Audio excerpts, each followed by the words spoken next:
I fear for this place. Everyone's got a theory how it started. About Castle Rock's original sin. Was it the Puritans who settled here? Or was it the mills, where we grew rich by scraping God's earth until it bled? Was that when he turned his back on this town?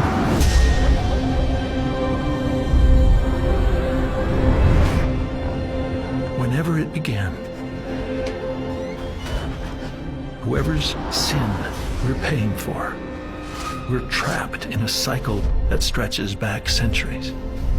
There's blood in every backyard,